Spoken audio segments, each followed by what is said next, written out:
you, Chairman Larson and Ranking Member Graves. I'm happy to have the opportunity today to hear from the witnesses about the advances of the aerospace industry is making through research and innovation for the future of American air transportation. I have the honor of representing coastal Orange County, California in Congress. My district is home to John Wayne Airport. The airport is located between the cities of Costa Mesa, Irvine, and Newport Beach, and serve more than 3 million people within 34 cities and unincorporated areas of Orange County. In 2019, approximately 10.7 million passengers flew through John Wayne Airport. The residents of Orange County and of my district care a lot about our airport. In addition to the convenience of having a world-class airport close to home, my constituents are also deeply concerned about the impacts noise and pollution have on our community. I am very encouraged by the innovations that the witnesses have presented today. They show the private sector innovation is the driver for new, cleaner, and quieter air travel. But I know the new technologies such as electric airplanes have been part of the discussion for quite some time.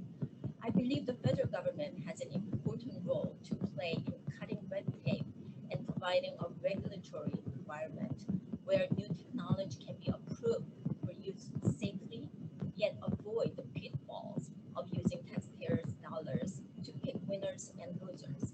I'm happy to be a member of the Quiet Skies Caucus and to work here in Congress to help reduce noise and pollution from air travel.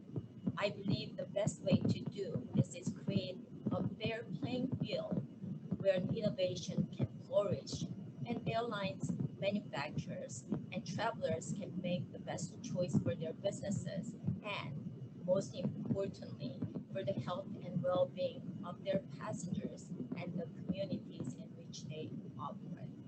So having said that, I want to ask Mr. Ganzarski, can you share more about the current market for electric aircraft and about what barriers are to transitioning to this more clear and more efficient technology? Thank you very much. John Wayne Airport is a great example of a regional airport in the middle of a dense population. Imagine being able to fly in and out of John Wayne Airport with an aircraft that produces 100 times less noise energy, 20% less decibels, and do so at zero emissions. That completely changes the landscape. Now imagine that aircraft costs 40 to 80% less per hour to operate. How many more people in and around John Wayne Airport can now have access to flying? The fact is that most flights in the United States are less than 500 miles in range, which means that battery electric or hydrogen fuel cell electric aircraft, even small ones, can today serve a large amount of demand. We will start, because of battery density and fuel cell density, we will start with small aircraft, 6, 9, 12, 40 passengers, flying to and from smaller airports in distances of 250 to 500 miles.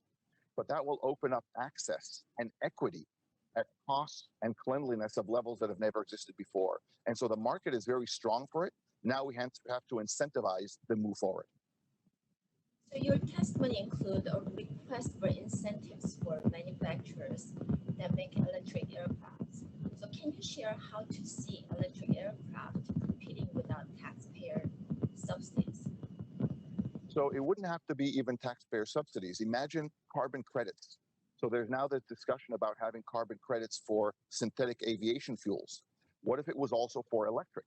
If you use an aircraft or are manufacturing an aircraft that pollutes the environment, you can offset those with credits towards an aircraft or a propulsion system manufacturer that does so with completely clean technology.